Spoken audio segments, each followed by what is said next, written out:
Urban legends almost always start the same way and with a whispered warning or a strange rule you're told to follow without asking why. Don't walk into the woods after dark.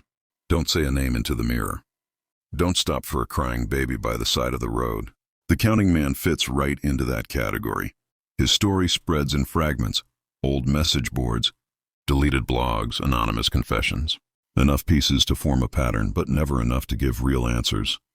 The rule itself is simple. If you're walking alone at night, and you hear footsteps behind you that match your own, and then a voice starts to count, don't turn around. That's it. That's the warning. The voice always starts at 1. It's low, calm, almost conversational. Each night it continues, one number higher than before. 2, 3, 4. It always happens after dark, when you're alone, and the footsteps never break rhythm. There are 2 known outcomes. If you turn around, it ends instantly. But no one who's done that has ever told the story, so it's safe to assume the worst. If you don't turn, the count keeps going.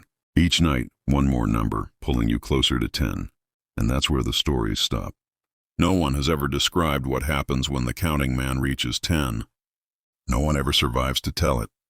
What remains are fragments, police reports, unfinished journal entries, old forum posts, all describing the same thing, the footsteps, the voice, the counting. Taken together, they don't look like folklore. They look like case studies. One of the earliest online mentions of the Counting Man comes from 2009, on a now-defunct college forum archived by the Wayback Machine. The user went by Decard42, a 19-year-old sophomore, posting in a thread about campus pranks. His first post was lighthearted. Someone's messing with me. Walking home from the library last night, heard footsteps behind me. Thought it was a friend. Looked back, nobody there. Then swear to God I heard one, like someone whispered it in my ear.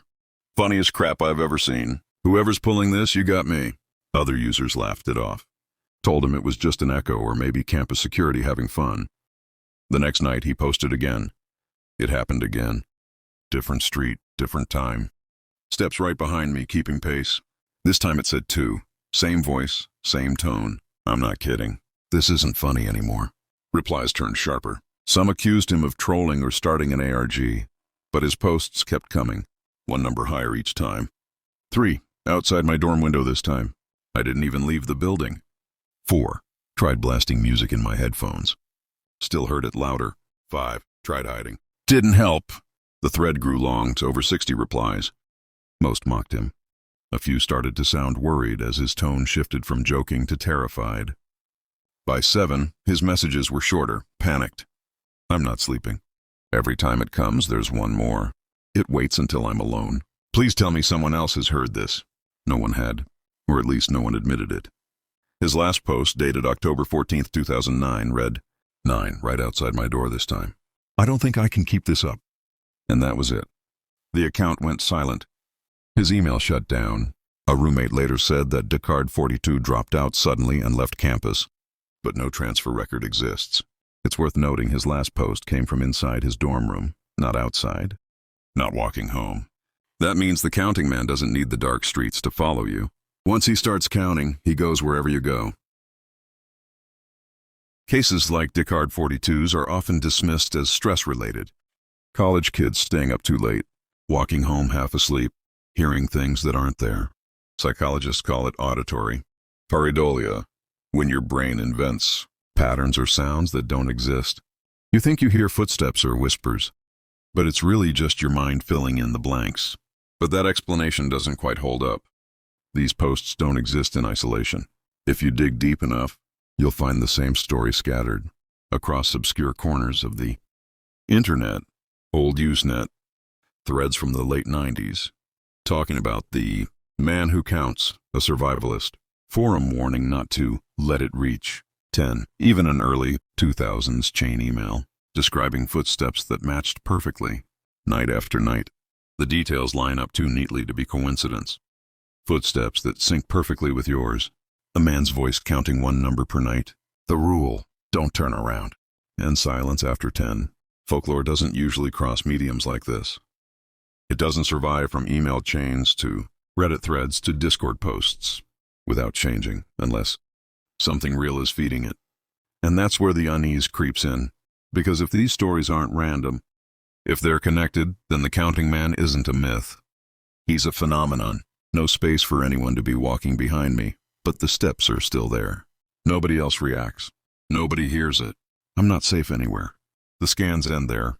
Curious users later cross-referenced her bus route with the city's open transit records. After that date, her card never scanned again. No last trip, no exit, no ride ever logged. She didn't just disappear from the bus, she disappeared on it. And that raises the question, if turning around kills you instantly, and reaching 10 makes you vanish, which fate is worse? It's easy to assume the counting man is tied to a single place. A city block, a lonely highway, somewhere you can avoid. But the reports don't agree. They come from everywhere. Quiet suburbs, back roads, country lanes. It's not the location that matters. It's the person. Once the counting starts, it follows you, across neighborhoods, across states, across oceans. Some scattered forum posts claim the same thing. It's not where people hear him that matters. It's who hears him. That suggests the counting man isn't a haunting, a cursed road, or a local ghost story. He's something else. Portable, persistent, personal. And if he attaches to a person instead of a place, then running may not save you. The next detailed account comes from 2016, a series of scanned notebook pages uploaded anonymously to an image board. The files were simply titled Commuter Journal. The handwriting belonged to a woman in her mid-30s who described herself as a night shift worker, taking buses home after midnight. Her first entry starts at 5. It's been almost a week now. Always when I leave work and walk to the bus stop, footsteps behind me. Perfectly timed, the voice counting. Last night was 4. Tonight was 5. I don't know what happens when it reaches 10, but I'm starting to believe the people online.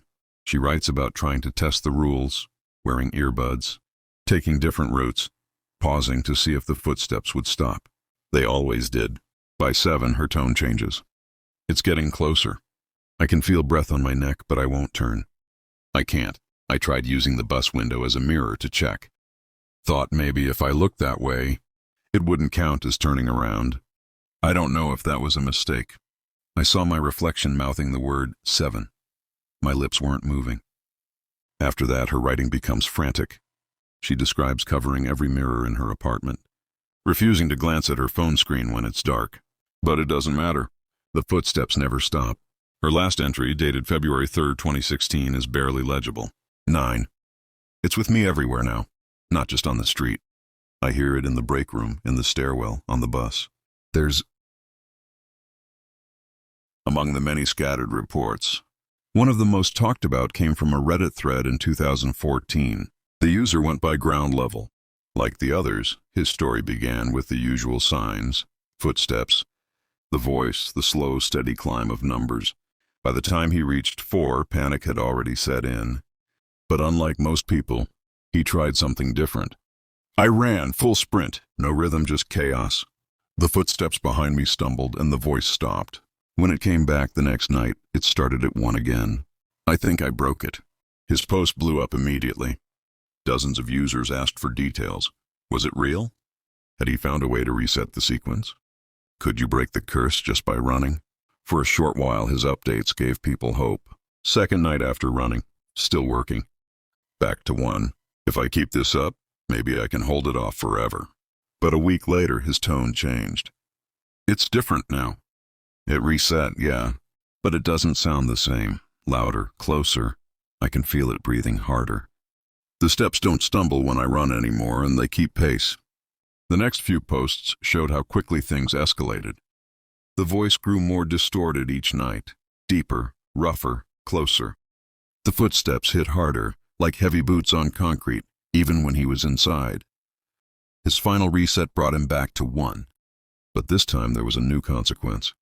It's behind me all the time now. Not just at night. Grocery store, elevator, bathroom. I hear it everywhere. I don't know how much longer I can take this.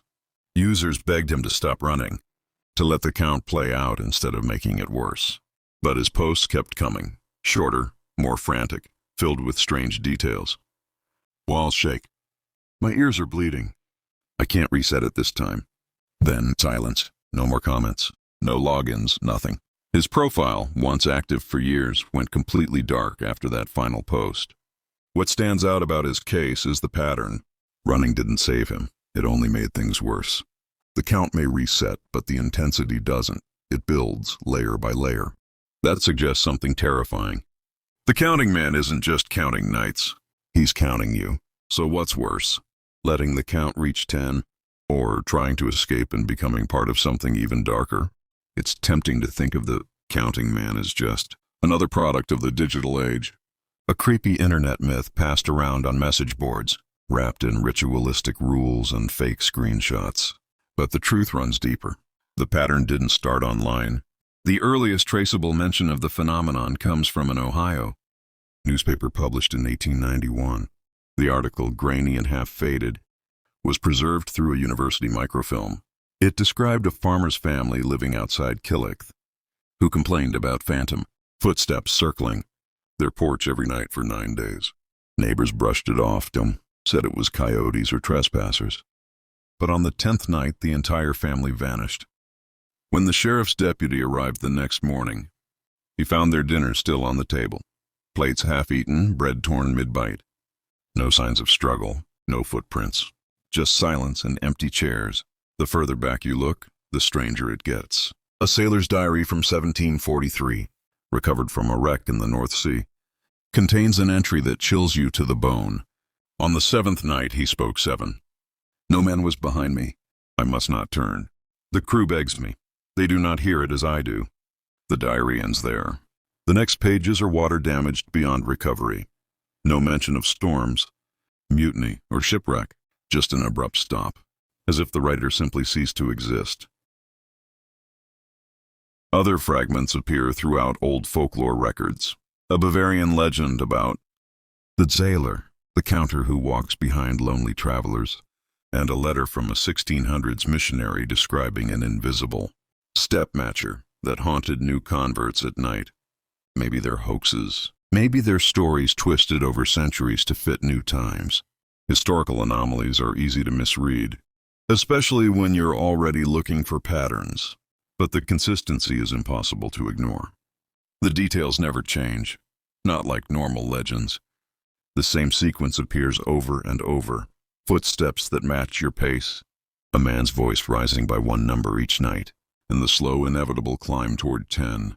Different languages, different cultures, different centuries. Same rules. No one can truly verify these records. Maybe the farmer's family just ran away. Maybe the sailor's diary was a fake. But still, the parallels are too exact to dismiss. The counting man didn't start online. He didn't begin with Reddit threads or creepy chain emails. The implication is far darker. He predates all of it.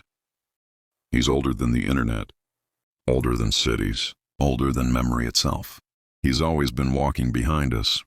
If the historical records prove anything, it's that the counting man isn't confined to the digital age, but modern reports show something even stranger.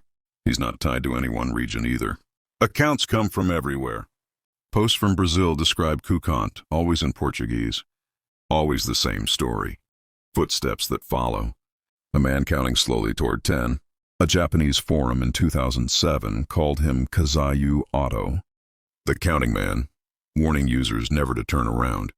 South African blogs mentioned Montu Kabbalah. Eastern European posts repeated the same exact detail. 1 number each night, whispered at your back. Different countries, different languages. The same ritual, unchanged. That's not how folklore usually works. Legends evolve when they travel. The hitchhiker ghost in America becomes the slit-mouthed woman in Japan, or La Llorona in Mexico. The story bends to fit local beliefs. Details shift, endings change, names adapt. That's what keeps folklore alive. It mutates. But the counting man doesn't. Wherever he's mentioned, the pattern stays exactly the same.